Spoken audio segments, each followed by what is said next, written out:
Assalamualaikum warahmatullahi wabarakatuh. Pada video ini kita akan mereview dan mengidentifikasi soal-soal penilaian akhir semester 1 yang dibuat oleh guru-guru bahasa Indonesia Pemerintahan Kota Yogyakarta. Setidaknya ada 50 jenis soal pilihan ganda yang nantinya akan kita bahas satu persatu. Jadi tetap tonton video ini sampai selesai. Seperti yang saya sampaikan tadi, kita akan mereview 50 soal pilihan ganda. Ini merupakan soal-soal yang telah kalian kerjakan pada pertemuan-pertemuan sebelumnya. Pada video ini, kita akan membahasnya satu persatu. Jadi, harap tonton video ini sampai selesai. Dan apabila kamu menyukai video ini, silakan like, share, komen, dan subscribe channel ini.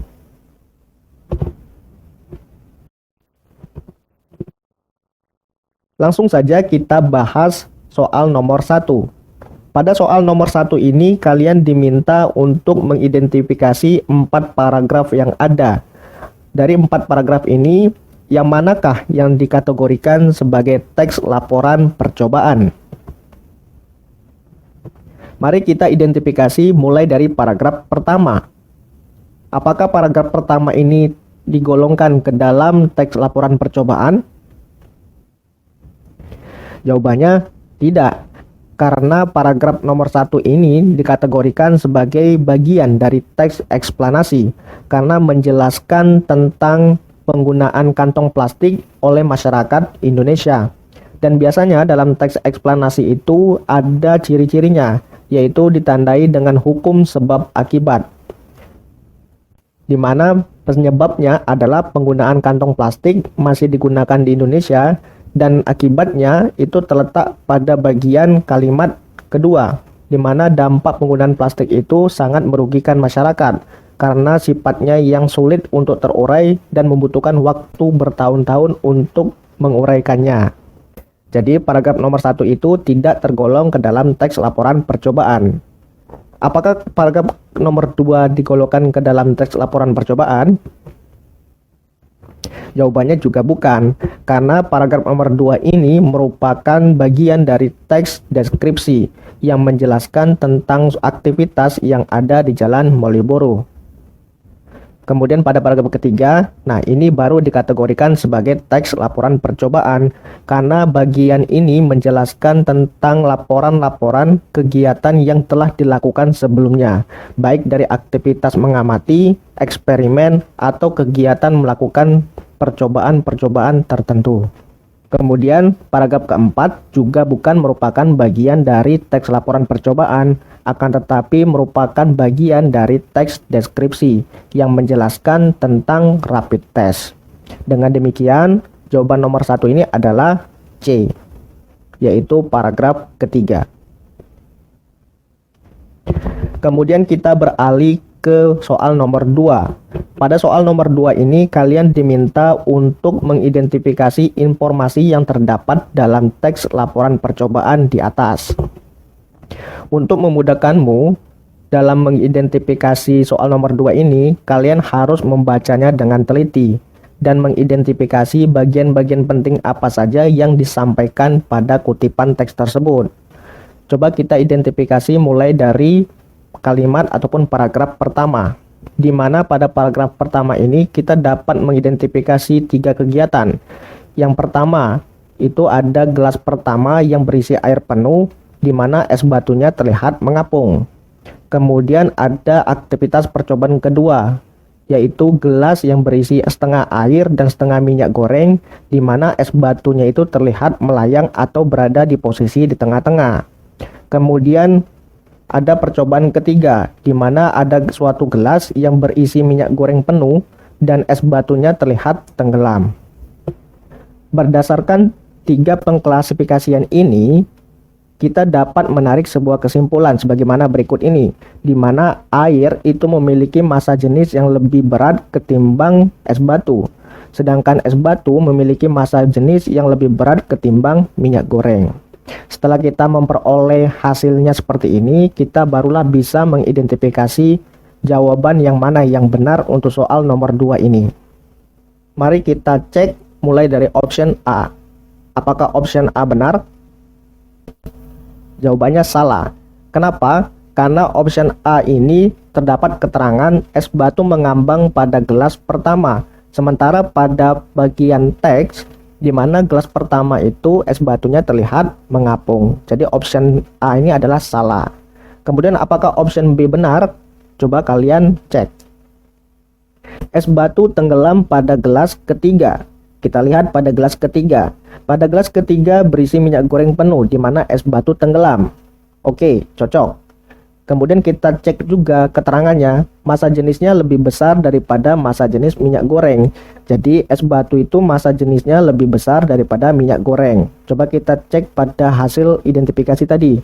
Es batu memiliki massa jenis yang lebih besar daripada minyak goreng. Jadi cocok ya. Jadi jawabannya adalah B. Kita cek kembali option C dan D. Walaupun sebenarnya kita telah tahu bahwa C dan D itu merupakan jawaban yang salah, akan tetapi kita belajar untuk mengidentifikasi.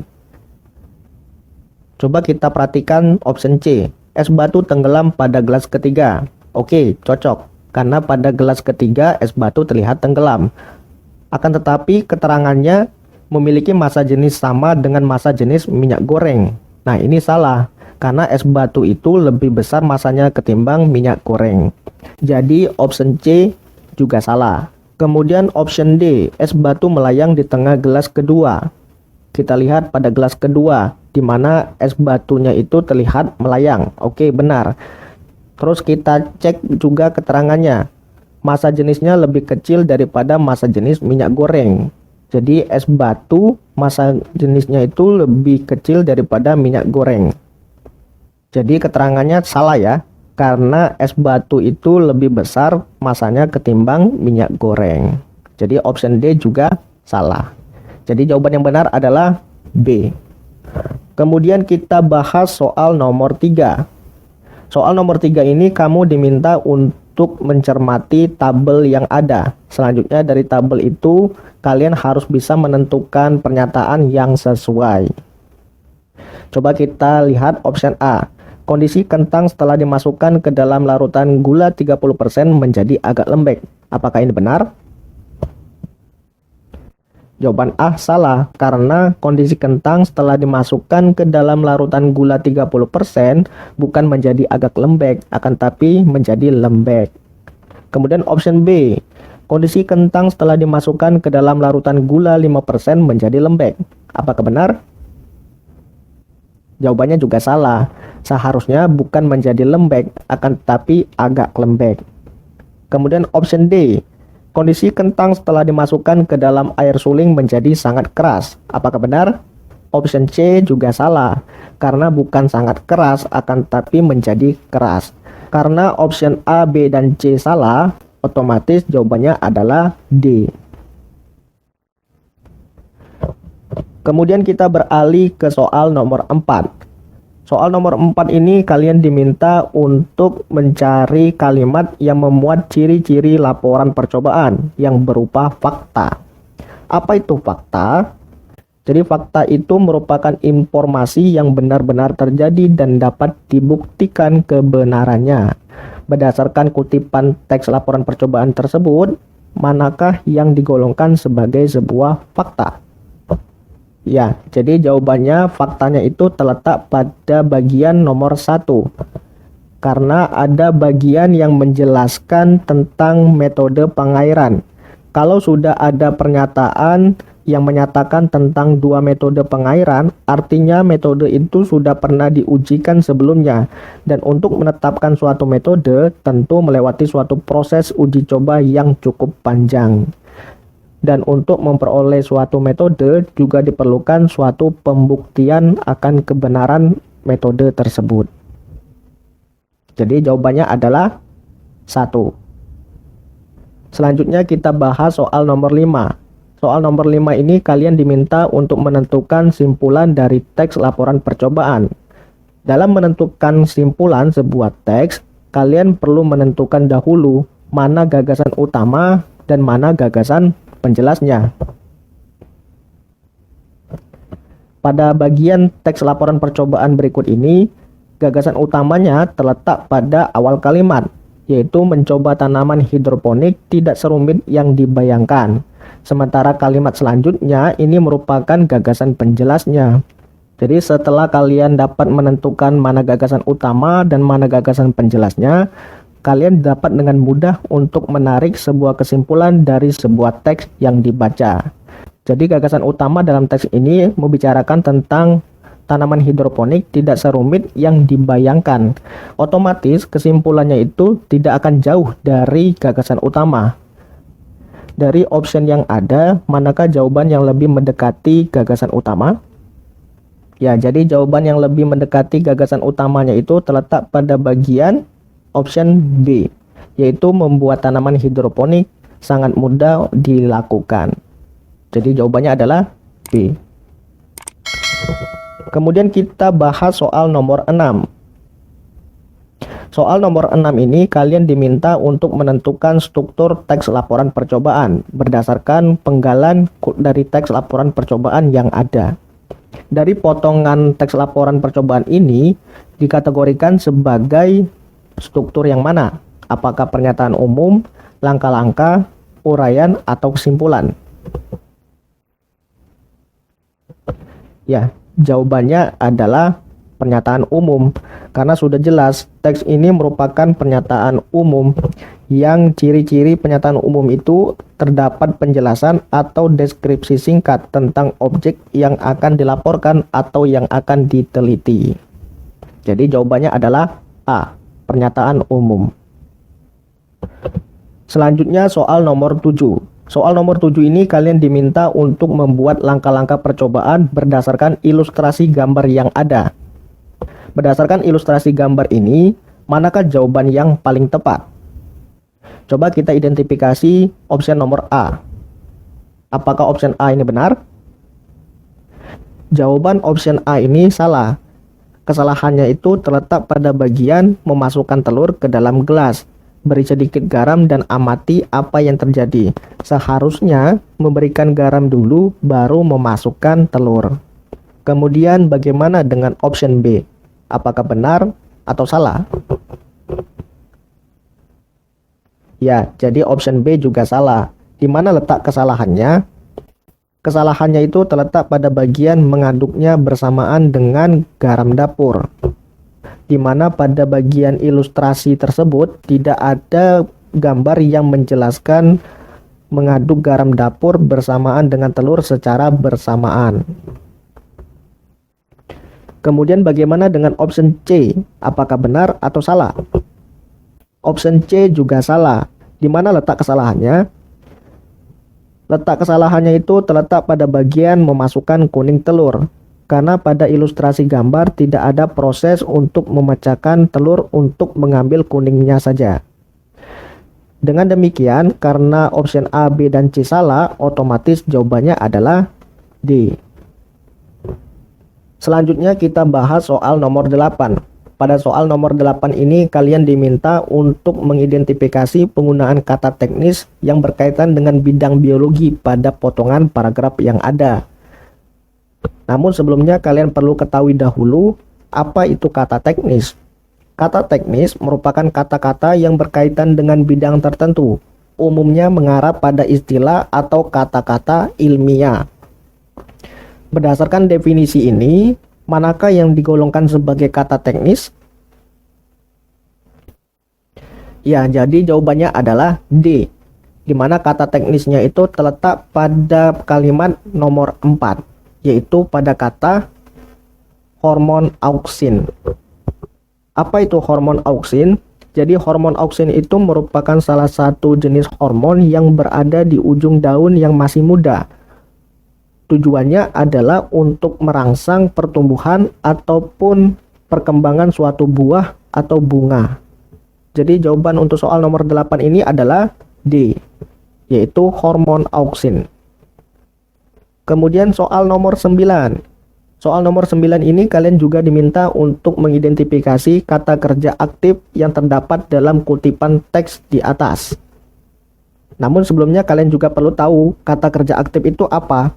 Jadi kata kerja aktif itu merupakan kata kerja yang subjeknya sebagai pelaku biasanya ditandai dengan imbuhan me atau ber. Nah, berdasarkan penjelasan definisi itu, manakah penggunaan kata kerja aktif pada soal nomor 9 ini? Jadi sudah jelas ya, jawabannya adalah A, karena option A ini merupakan option yang satu-satunya menggunakan imbuhan kata kerja aktif, yaitu imbuhan me. Selanjutnya kita beralih ke soal nomor 10. Pada soal nomor 10 ini kalian diminta untuk menentukan konjungsi sebab akibat yang tepat dari 4 kalimat yang ada.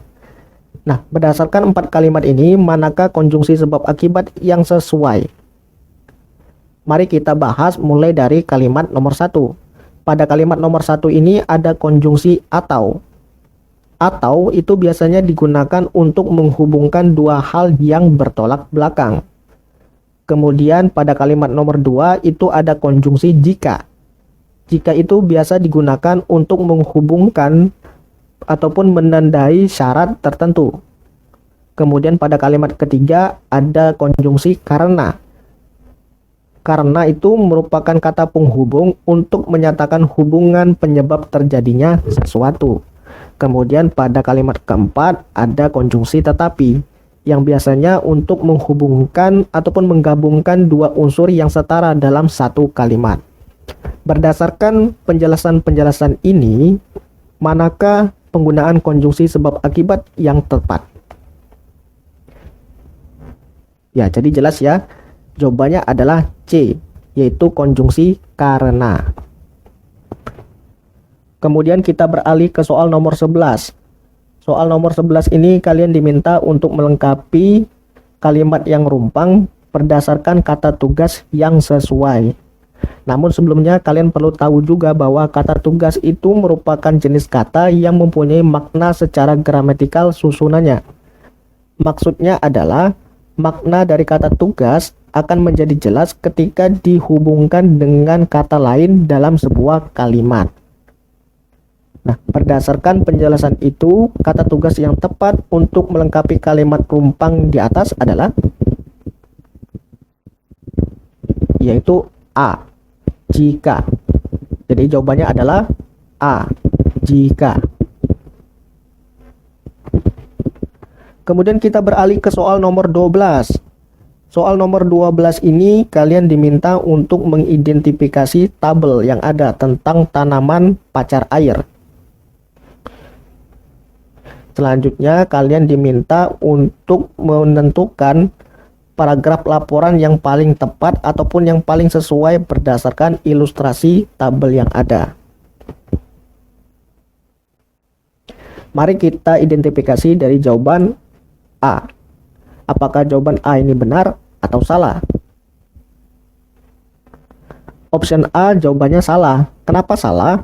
Karena pada option A ini tidak jelas tanaman yang mana yang dilaporkan. Kemudian apakah option B benar atau salah? Option B juga salah. Kenapa option B salah? Karena pada option B ini seharusnya pada hari ke-1 sudah terdapat pembuluh yang berwarna hijau. Kemudian pada option C, apakah benar atau salah? Ya, jadi option C ini juga salah. Kenapa salah? Karena pada bagian akhir kalimat itu ada keterangan kilemnya berwarna kuning. Nah, itu merupakan keterangan yang salah. Seharusnya bukan kuning, akan tetapi biru. Otomatis karena option A, B, dan C salah, maka jawabannya adalah D.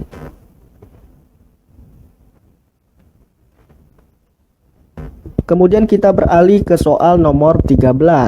Pada soal nomor 13 ini kalian diminta untuk menentukan gagasan pada kutipan teks yang ada. Maksudnya di sini kalian diminta untuk menentukan gagasan utama dari potongan teks pidato persuasi ini. Jadi apa isi ataupun gagasan utama dari potongan teks pidato ini? Ya, jadi jawabannya adalah D. Orang tua harus memperhatikan anak dalam memilih acara televisi. Kenapa jawabannya adalah option D? Karena sebagian besar potongan teks pidato persuasi ini menekankan hal itu yang dapat kita temui mulai dari kalimat kedua sampai dengan kalimat keempat. Kemudian kita beralih ke soal nomor 14. Soal nomor 14 ini kalian diminta untuk menetapkan ataupun menentukan tema dari kutipan pidato persuasi di atas. Nah, berdasarkan potongan kutipan itu, kalian diminta untuk menentukan apa tema yang disampaikan dalam teks pidato tersebut. Dan perlu kita ketahui juga bahwa teks pidato persuasi artinya teks itu bertujuan untuk mempengaruhi seseorang agar ikut dengan apa yang kita inginkan atau apa yang kita sampaikan. Dan perlu kalian ketahui juga bahwa teks pidato persuasi itu merupakan teks pidato yang bertujuan untuk mempengaruhi atau mengajak seseorang.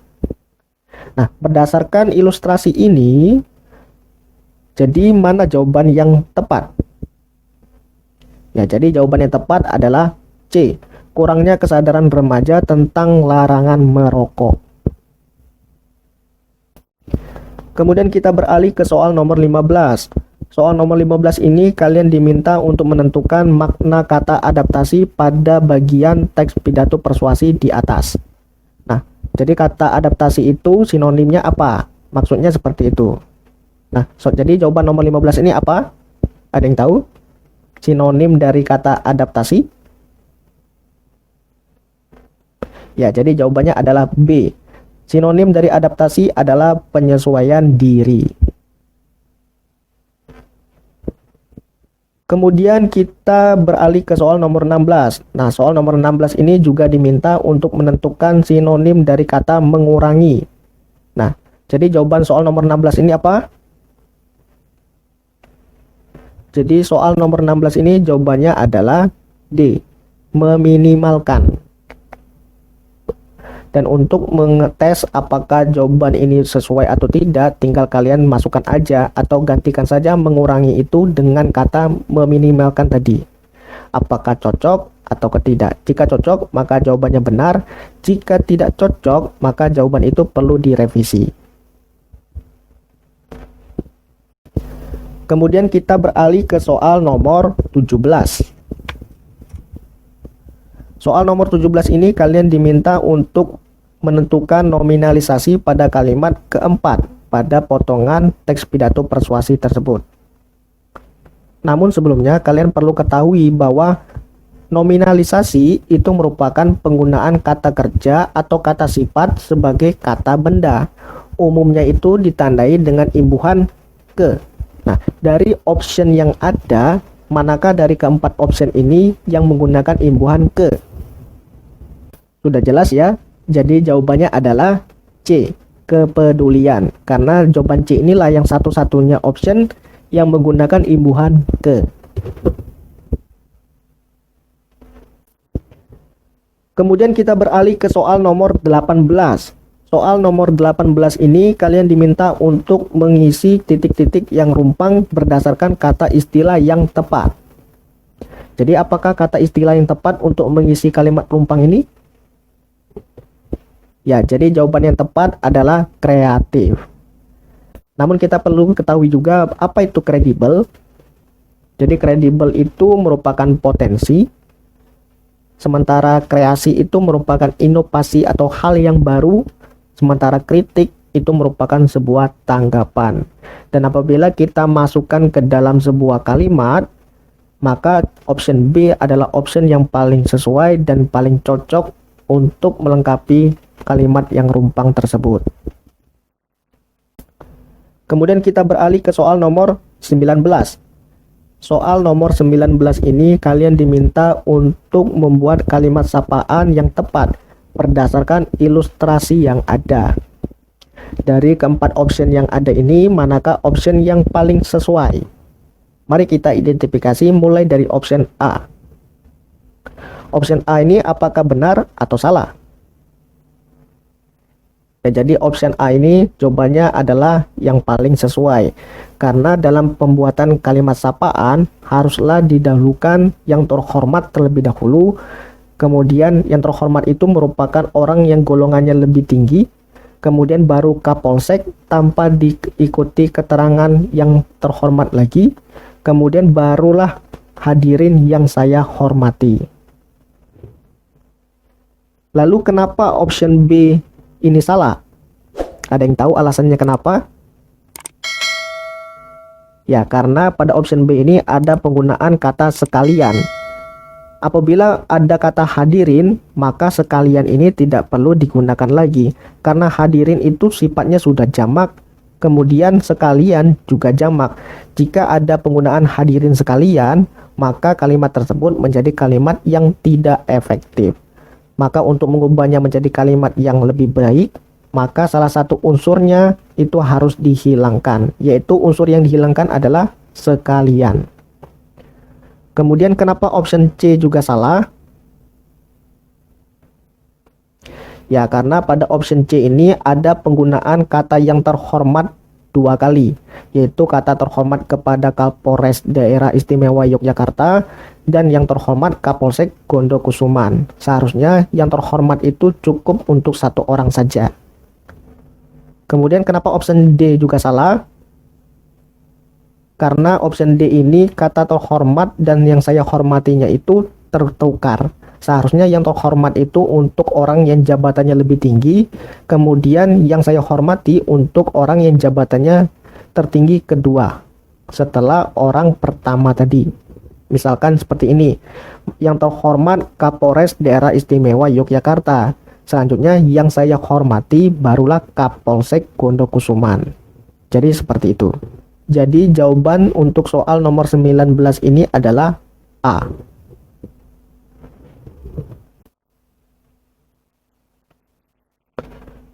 Kemudian kita beralih kepada soal nomor 20. Pada soal nomor 20 ini kalian diminta untuk menentukan bagian dari teks pidato persuasi berdasarkan kutipan yang ada. Jadi apa jawaban soal nomor 20 ini? Ya, jadi jawabannya adalah A, pembukaan. Karena pada pembukaan itu biasanya ada salam, ucapan, syukur, kemudian ada penghormatan, dan penyampaian topik atau tujuan pidato. Sedangkan isi ataupun inti pidato itu biasanya berisi penjelasan, gagasan, masukan, dan juga kritik. Sementara penutup itu biasanya terdapat kesimpulan ataupun ucapan terima kasih dan salam. Nah, berdasarkan ilustrasi yang ada, maka jawaban yang paling sesuai adalah A, pembukaan.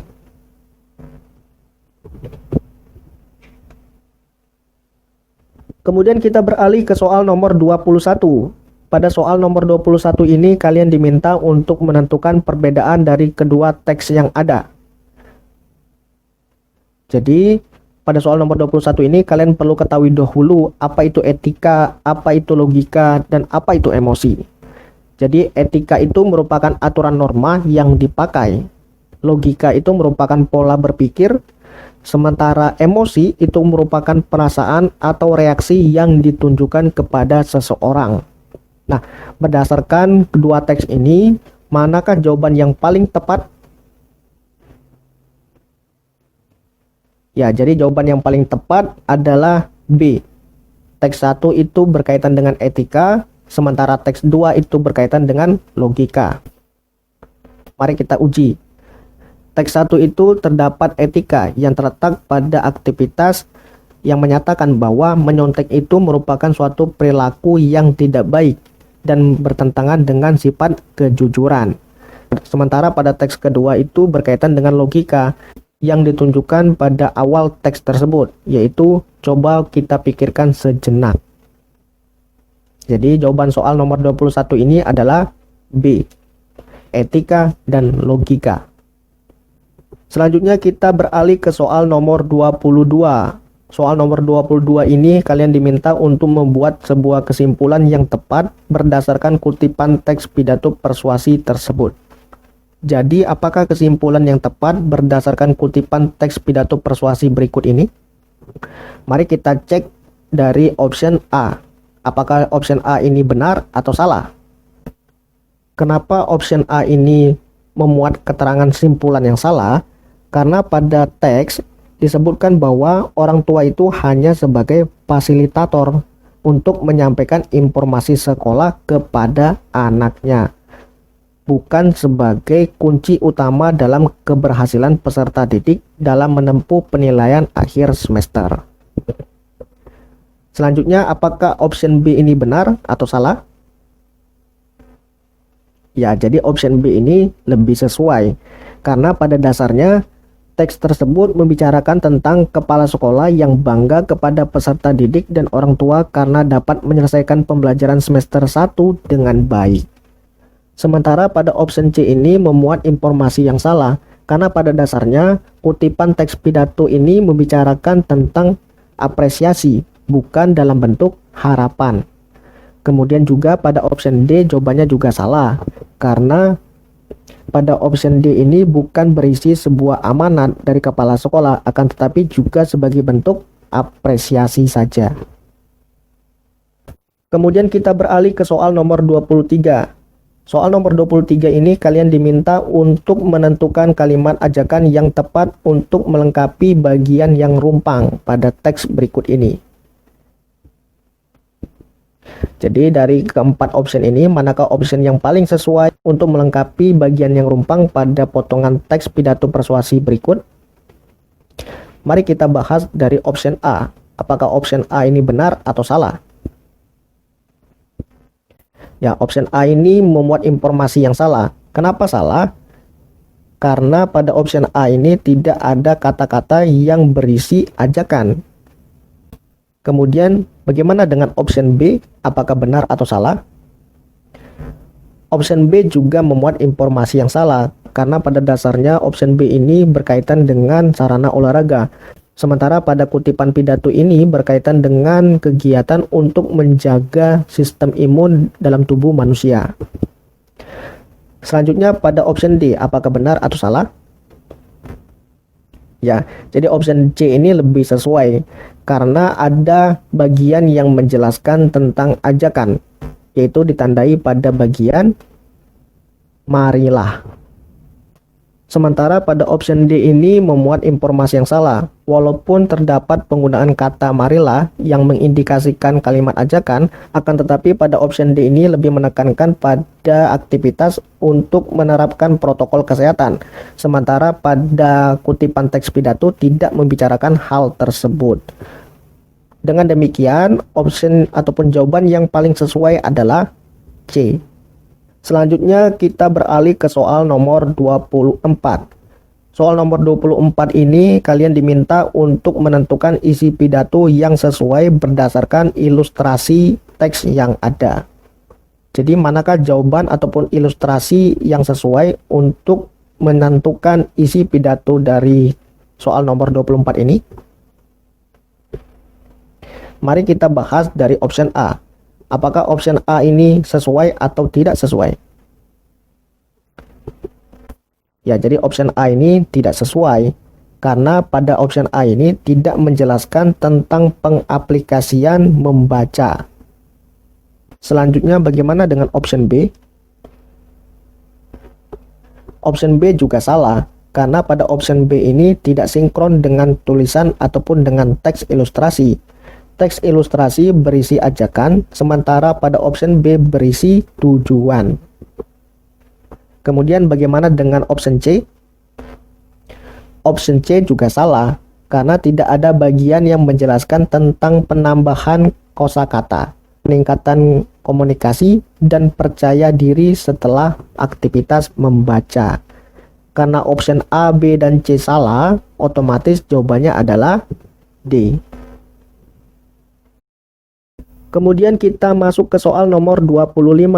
Soal nomor 25 ini kalian diminta untuk mengidentifikasi latar suasana dari kutipan teks cerpen yang ada. Nah, berdasarkan kutipan teks ini, latar suasananya itu menunjukkan waktu yang mana? Apakah sunyi, tegang, syahdu, atau seram?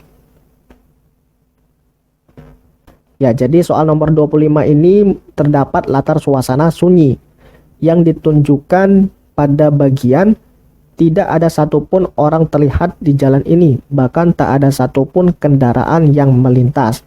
Dengan demikian kita dapat mempersepsikan bahwa keadaan pada saat itu adalah keadaan yang sunyi, tidak ada satu orang pun yang terlihat di sekitarnya.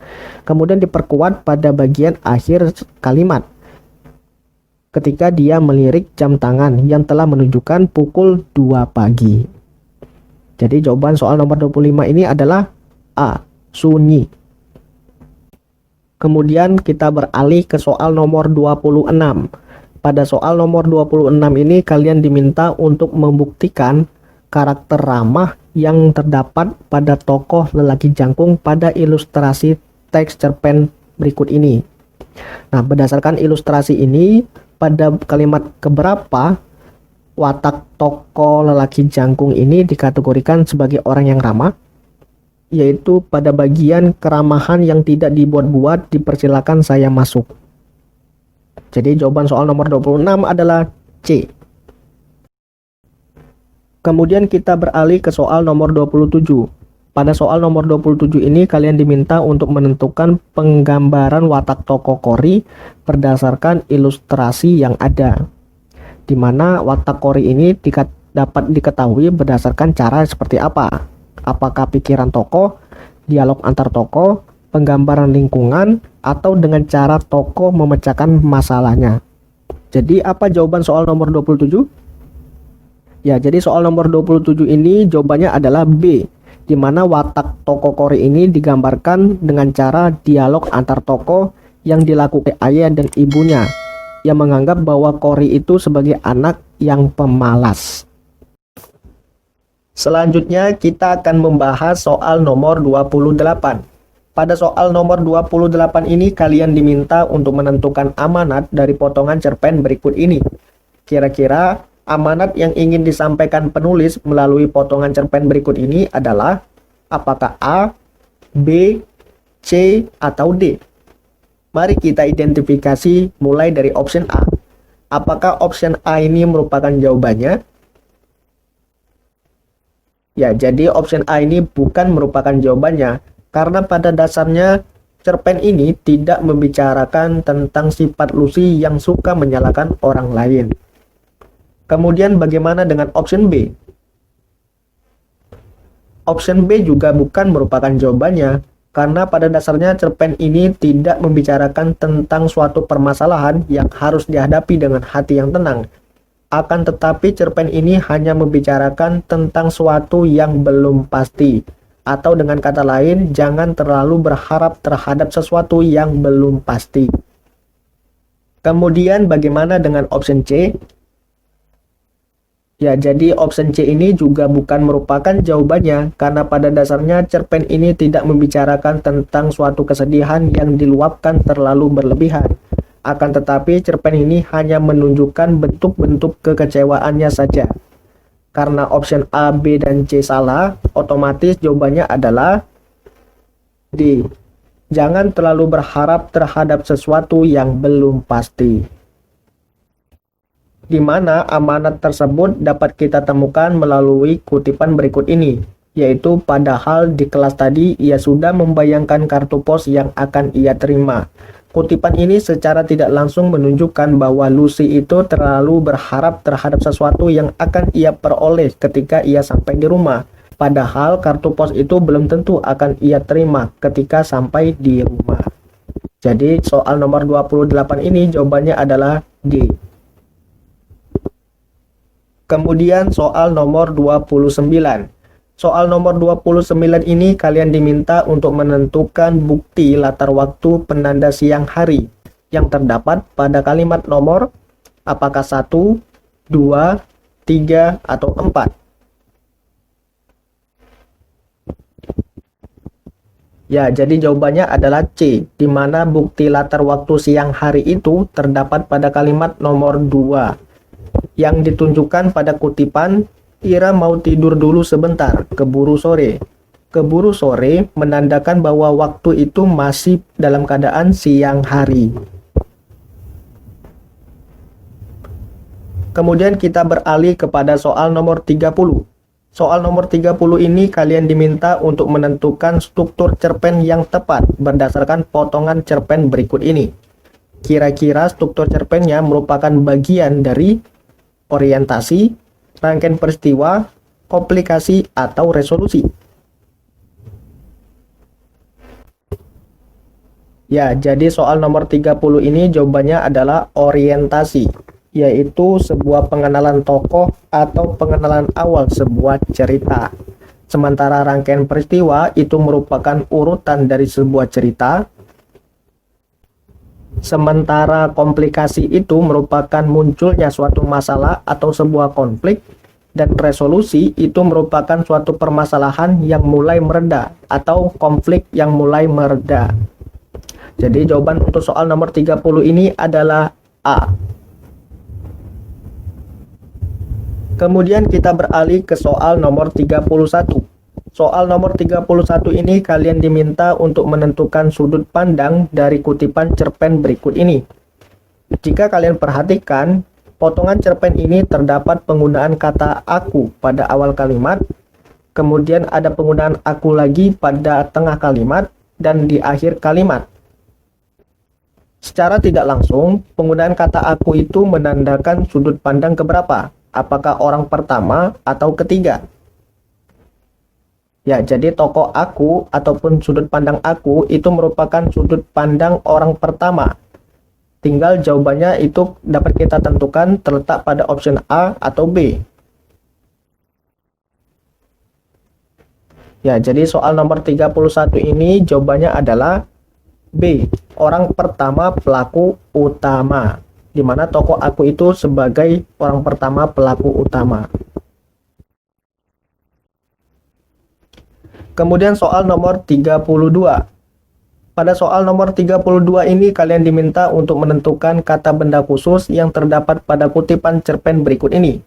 Dan perlu kalian ketahui juga bahwa kata khusus itu merupakan kata ataupun jenis kata yang di dalamnya itu memuat informasi yang lebih kecil atau memuat informasi yang lebih spesifik dari kata umum.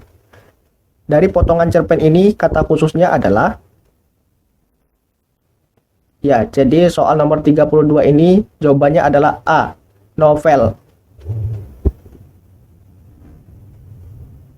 Selanjutnya kita beralih ke soal nomor 33. Pada soal nomor 33 ini kalian juga diminta untuk mencari di manakah dari keempat kalimat ini yang terdapat penggunaan majas. Kira-kira soal nomor 33 ini jawabannya itu terletak pada nomor keberapa? Apakah ke satu, kedua, ketiga, atau keempat? Ya, jadi soal nomor 33 ini jawabannya adalah C, terletak pada kalimat nomor 3, yang ditandai pada kalimat pelan-pelan kristal bening menyelimuti kedua mataku dan akhirnya berlari dari kelopak mata. Pelan-pelan kristal bening itu dapat kita asumsikan sebagai sebuah air mata. Dengan kata lain, kalimat nomor 3 ini terdapat majas apa? Ada yang tahu? Ya, jadi kalimat nomor 3 ini terdapat penggunaan majas hiperbola, yaitu majas yang melebih-lebihkan. Selanjutnya kita bahas soal nomor 34. Pada soal nomor 34 ini terdapat penggunaan nampan pengharapan, di mana kata nampan pengharapan ini dapat kita maknai sebagai makna apa? Apakah jabatan, masa lalu, angan-angan, atau masa depan? Ya, jadi nampan pengharapan itu dapat kita asumsikan atau dapat kita maknai sebagai masa depan. Jadi soal nomor 34 ini jawabannya adalah D. Kemudian kita beralih ke soal nomor 35. Soal nomor 35 ini kalian diminta untuk membaca dan mengidentifikasi kedua teks berikut ini. Selanjutnya, kalian diminta untuk menentukan perbedaan unsur kebahasaan dari kutipan cerpen tersebut. Kira-kira soal nomor 35 ini jawabannya apa? Apakah A, B, C, atau D? Mari kita identifikasi mulai dari option A. Apakah option A ini merupakan jawabannya? Salah. Kenapa salah? Karena pada teks ke-1 tidak ditemukan penggunaan bahasa daerah. Sementara pada teks kedua juga tidak ditemukan penggunaan bahasa asing. Kemudian bagaimana dengan option B? Apakah option B ini merupakan jawabannya? Ya, jadi option B ini juga bukan merupakan jawabannya. Walaupun pada teks ke-1 menggunakan sudut pandang orang ketiga yang ditandai dengan penggunaan nama orang atau wiro, akan tetapi pada teks kedua tidak menggunakan sudut pandang orang pertama. Akan tetapi pada teks kedua ini juga hampir sama dengan teks ke-1 yang menggunakan sudut pandang orang ketiga yang ditandai dengan penggunaan nama orang atau rakas tadi. Kemudian bagaimana dengan option C? Apakah option C ini merupakan jawabannya? Ya, tepat sekali. Jadi option C ini merupakan jawaban dari soal nomor 35, di mana teks ke-1 menggunakan sebuah dialog dan teks kedua menggunakan narasi. Otomatis option D bukan merupakan jawabannya, di mana pada teks ke-1 tidak ditemukan penggunaan majas dan pada teks kedua tidak digunakan ungkapan. Kemudian kita beralih ke soal nomor 36. Pada soal nomor 36 ini kalian diminta untuk mencari karakter tokoh yang sesuai berdasarkan ilustrasi cerpen berikut ini. Kira-kira dari 4 option ini, manakah karakter tokoh yang sesuai berdasarkan potongan cerpen tersebut? Mari kita identifikasi mulai dari option A. Apakah option A ini merupakan jawabannya? Ya, jadi option A ini bukan merupakan jawaban. Kenapa seperti itu? Karena pada dasarnya potongan cerpen tersebut tidak menunjukkan bahwa tokoh aku itu memiliki watak yang suka marah. Tokoh aku ini marah karena disebabkan suatu hal, yaitu tingkah laku pembantunya. Kemudian bagaimana dengan option B? Ya, jadi soal nomor 36 ini jawabannya adalah B.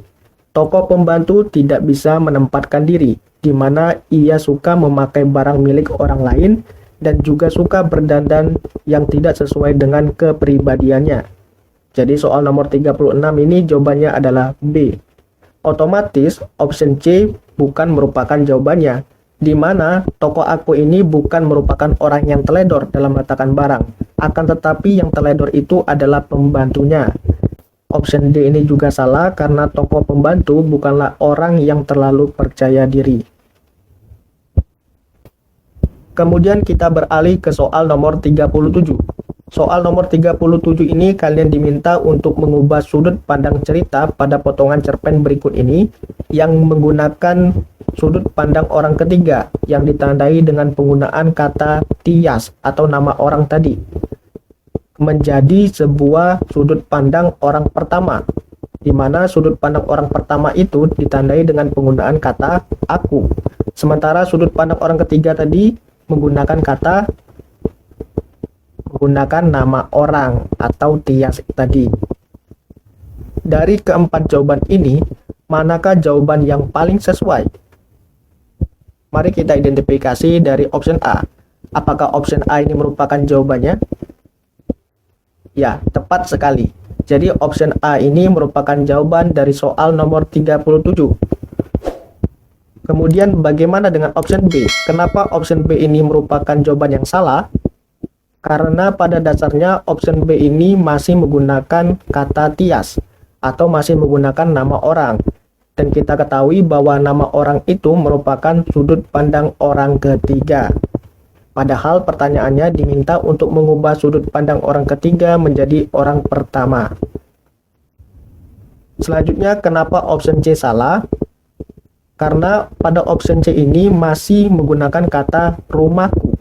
Akan tetapi pada konteks potongan cerpen seharusnya diubah menjadi rumah Dwi. Kemudian kenapa juga option D salah? Karena pada option D ini masih menggunakan nama tias dan masih menggunakan kata rumahku. Jadi soal nomor 37 ini jawabannya adalah A. Kemudian kita beralih ke soal nomor 38. Pada soal nomor 38 ini kalian diminta untuk membaca sebuah ilustrasi gambar berikut ini. Selanjutnya dari gambar ini kalian diminta untuk mengubahnya menjadi sebuah rangkaian cerita. Kira-kira dari gambar ini rangkaian cerita yang tepat terdapat pada option yang mana? Apakah A, B, C, atau D? Mari kita kaji dari option A. Apakah option A ini merupakan jawabannya? Bukan. Kenapa bukan? Karena pada option A ini terdapat beberapa rangkaian peristiwa yang tidak sesuai dengan ilustrasi gambar, di mana ketidaksesuaiannya itu terletak pada awal kalimat, di tengah kalimat kedua, sampai dengan bagian kalimat ketiga. Selanjutnya bagaimana dengan option B? Ya, jadi option B ini merupakan option ataupun jawaban yang paling mendekati dari ilustrasi gambar di atas, di mana dapat kita asumsikan bahwa dari gambar tersebut, Panji dan kedua temannya sedang asyik menunggu bus di halte sambil bersanda gurau. Tiba-tiba datang seorang anak tanpa permisi duduk di samping mereka. Anak itu mengeluarkan gawai, kemudian asyik bermain game. Tiba-tiba seorang pencopet mengambil gawai si anak tadi. Si anak kaget, kemudian berteriak.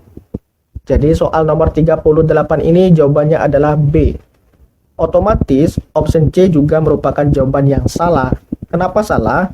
Karena pada option C ini juga terdapat beberapa rangkaian yang tidak sesuai dengan ilustrasi gambar, di mana ketidaksesuaiannya itu dapat kita temui pada latarnya, kemudian dapat kita temukan juga pada watak ataupun tingkah laku ataupun ekspresi wajah dari gambar tersebut. Kemudian kenapa juga dengan option D salah? Karena juga pada option D ini terdapat beberapa rangkaian kegiatan yang juga tidak sesuai ataupun tidak relevan dengan ilustrasi gambar yang ada. Jadi soal nomor 38 ini jawabannya adalah B.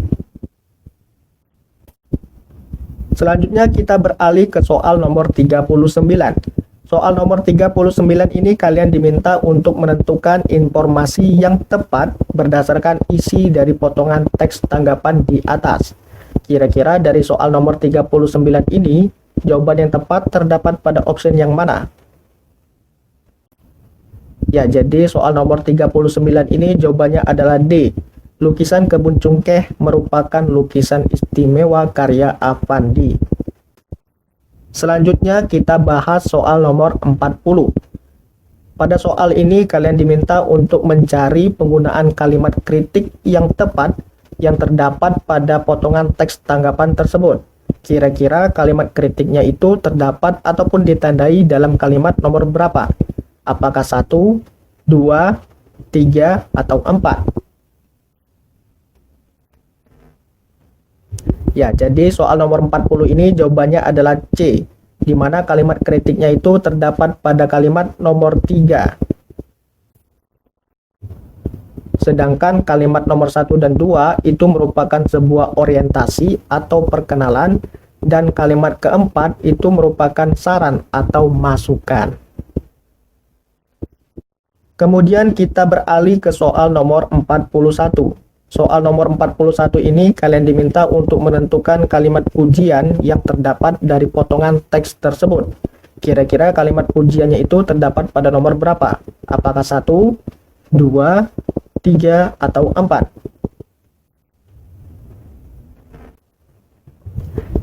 Ya, jadi soal nomor 41 ini jawabannya adalah D, di mana kalimat pujiannya itu terdapat pada kalimat keempat. Kemudian kita beralih ke soal nomor 42. Pada soal nomor 42 ini kalian diminta untuk menentukan manakah kalimat utama dari potongan paragraf tersebut. Kira-kira kalimat utamanya itu terletak pada nomor keberapa? Ya, jadi kalimat utamanya itu terletak pada kalimat ke-1. Sementara kalimat kedua, 3, dan 4 itu merupakan kalimat penjelasnya. Jadi soal nomor 42 ini jawabannya adalah A. Kemudian kita beralih ke soal nomor 43. Pada soal nomor 43 ini kalian diminta untuk menentukan ide pokok dari potongan paragraf tersebut. Kira-kira ide pokoknya itu membicarakan tentang apa? Mari kita identifikasi mulai dari option A. Apakah option A ini memuat ide pokok sebuah paragraf? Ya, jawabannya bukan. Karena option A ini bukan merupakan ide pokok paragraf, akan tetapi sebuah keunggulan dari sebuah buku. Kemudian bagaimana dengan option B? Apakah option B ini juga memuat ide pokok paragraf atau bukan? Ya, jadi option B ini juga bukan, karena option B ini juga merupakan keunggulan sebuah buku. Selanjutnya bagaimana dengan option C? Ya, option C ini juga bukan, karena pada dasarnya option C ini tidak jelas. Tidak jelasnya kenapa? Karena pada option C ini bukan sebuah buku yang ditanggapi, akan tetapi virusnya. Karena option A, B, dan C salah, otomatis jawaban dari soal nomor 43 ini jawabannya adalah D. Selanjutnya kita bahas soal nomor 44. Pada soal nomor 44 ini kalian diminta untuk menentukan simpulan yang tepat dari kutipan teks tersebut. Kira-kira dari keempat jawaban ini, jawaban yang paling sesuai terdapat pada option yang mana? Mari kita identifikasi dari option A. Apakah option A ini merupakan jawabannya? Bukan. Kenapa bukan? Karena option A ini tidak sesuai dengan teks yang ada, di mana pada teks itu membicarakan tentang sosialisasi, sementara pada option A ini lebih menekankan pada kampanye bebas asap rokok. Selanjutnya bagaimana dengan option B? Apakah option B ini merupakan jawabannya? Option B ini juga bukan. Kenapa? Karena pada teks ataupun potongan teks itu tidak disebutkan kapan sosialisasi tersebut dilakukan atau sampai kapan sosialisasi tersebut dilaksanakan. Kemudian bagaimana dengan option C? Ya, jadi option C ini merupakan jawabannya, di mana simpulan dari teks tersebut membicarakan tentang Malioboro yang dijadikan kawasan tanpa rokok dan wajib bermasker. Otomatis option D bukan merupakan jawabannya, karena option D ini tidak menyebutkan tentang sanksi yang diberikan kepada para pelanggarnya. Kemudian kita beralih ke soal nomor 45. Pada soal nomor 45 ini kalian diminta untuk menentukan perbedaan dari isi dari kedua teks tanggapan tersebut. Untuk mencari jawaban pada soal nomor 45 ini, kalian perlu menentukan terlebih dahulu di manakah letak gagasan utamanya pada teks ke-1 dan teks kedua. Ada yang tahu di mana letak gagasan utamanya? Ya, jadi kedua teks ini gagasan utamanya itu terletak pada akhir kalimat. Dari gagasan utama ini, kamu bisa menarik ataupun menentukan isi dari kedua teks tanggapan tersebut. Dan biasanya juga gagasan utama dan isi itu tidak akan berbeda jauh.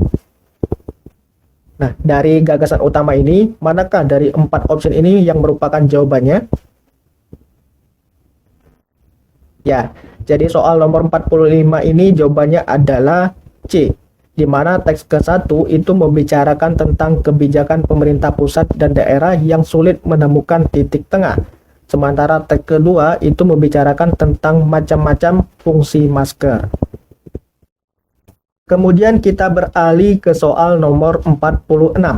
Pada soal nomor 46 ini kalian diminta untuk menentukan struktur yang tepat berdasarkan teks tanggapan yang ada, di mana potongan teks ini biasanya dapat kita golongkan pada struktur teks yang mana?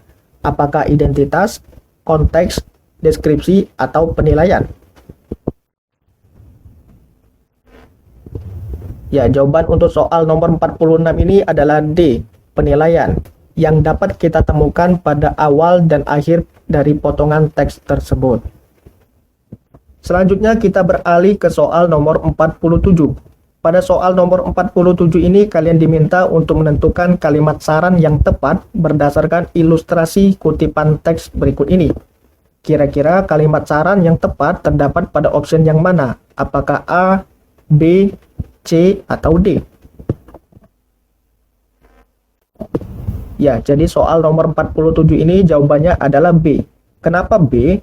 Karena option B inilah satu-satunya option yang memuat kata penanda saran, yaitu ditandai dengan penggunaan kata sebaiknya. Jadi soal nomor 47 ini jawabannya adalah B. Kemudian kita beralih ke soal nomor 48. Soal ini meminta kamu untuk menentukan penggunaan kalimat ataupun penggunaan kata depan yang salah. Selanjutnya kalian diminta untuk menentukan perbaikannya. Kira-kira dari 4 option ini manakah jawaban yang paling tepat? Ya, jadi soal nomor 48 ini jawabannya adalah C. Kemudian kita beralih ke soal nomor 49. Pada soal nomor 49 ini, kalian diminta untuk menentukan penggunaan kalimat pujian berdasarkan ilustrasi teks di atas. Kira-kira kalimat pujiannya itu terdapat pada option yang mana? Apakah A, B, C, atau D? Mari kita kaji dari option A. Apakah option A ini merupakan jawabannya atau bukan? Ya, jadi soal nomor 49 ini jawabannya adalah A, di mana kalimat pujiannya merupakan sebuah sanjungan terhadap keunikan dan kreativitas pembuatan pot gerabah di kawasan sentral kerajinan gerabah Kasongan yang memiliki keunggulan dan tidak diragukan lagi kualitasnya. Dan kenapa option B salah? Karena pada option B ini tidak disebutkan tentang harga dari pot gerabah itu sendiri. Dan kenapa juga option C juga salah? Karena pada option C ini pada dasarnya membicarakan tentang dampak pandemi COVID-19 yang merambah baik di Indonesia maupun seluruh dunia. Akan tetapi pada potong teks ini hanya membicarakan tentang dampak yang ditimbulkan dari COVID itu di kawasan sentral kerajinan gerabah di daerah Kasongan. Dan kenapa option D ini salah? Karena pada option D ini tidak sesuai ataupun tidak berdasarkan konteks potongan teks yang ada. Jadi soal nomor 49 ini jawabannya adalah A. Kemudian kita masuk ke soal terakhir, yaitu soal nomor 50. Pada soal nomor 50 ini kalian diminta untuk menentukan kalimat kritik yang tepat berdasarkan gambar berikut ini. Kira-kira dari option A, B, C, dan D ini, manakah kalimat kritik yang tepat untuk mengkritik gambar tersebut? Mari kita kaji dari option A. Apakah option A ini merupakan jawabannya? Salah. Kenapa salah? Karena option A ini bukan merupakan kalimat kritik, akan tetapi sebuah kalimat yang memuat keunggulan sebuah lukisan. Kemudian bagaimana dengan option B? Ya, jadi jawaban untuk soal nomor 50 ini adalah option B, yaitu lukisan para pejuang sangat menginspirasi generasi muda. Sayangnya ekspresi objek utama tidak ditampakkan dengan jelas. Kata sayangnya itu merupakan penanda sebuah kritik. Otomatis option C juga merupakan jawaban yang salah, karena option C ini juga memuat sebuah keunggulan dari sebuah lukisan tersebut, dan option D juga merupakan jawaban yang salah karena juga memuat sebuah keunggulan dari sebuah lukisan tersebut. Jadi itulah pembahasan dari 50 soal pilihan ganda bahasa Indonesia kelas 9. Apabila ada pertanyaan dan ketidaksesuaian dalam pembahasan tadi, kamu bisa sampaikan pertanyaanmu itu pada bagian komentar video ini. Dan saya rasa cukup juga pertemuan kita pada kali ini. Kita berjumpa lagi dalam video-video saya selanjutnya. Saya akhiri video ini. Wassalamualaikum warahmatullahi wabarakatuh.